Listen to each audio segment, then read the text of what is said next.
The gravity. I wouldn't think twice. Sorry, this is for anonymous, so it's little, I don't get the hi, but I don't know who you are, which is fine. I'm very glad that Facebook can do anonymous, but I can't hi.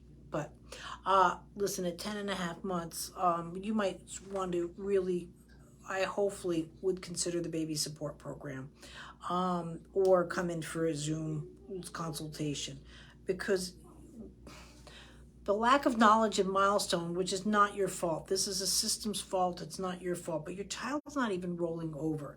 And you say, yes, he is. Look, it's in the video. No, that's a fall, right? The fact that the head's here, there's no independent sitting, the grabbing the feet, coming to sitting through the back.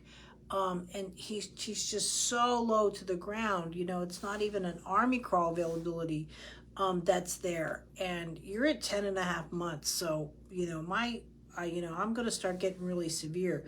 We need to get what's on it. The sitting course that's in the support program is highly recommended as well, because he does not have good independent sitting, because there's no crossing midline in the back, and that's really is your biggest thing is. So I would, I know you did the tummy time, but I would be doing the rolling over course next. And then the pubic bone strike and the coming to sitting. And those are all in the support program. Well, the coming to sitting and the pubic bone strike are in the coming to sit, or in the support program. You can buy the rolling over separate, but honestly, by the time you buy the two courses or course, there's a whole month's worth or 2 months worth of support. You get so much out of the support program.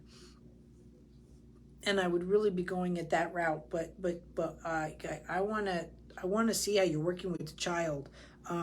So post a video on that at least, so I can see what's going on. But you need to really, this needs to be a concentrated effort of 2 hours a day. At 10.5 months now, we're losing track now. We're losing track, and I'd like to get that. I'm glad you're reposting, but we need to get aggressive. Thanks.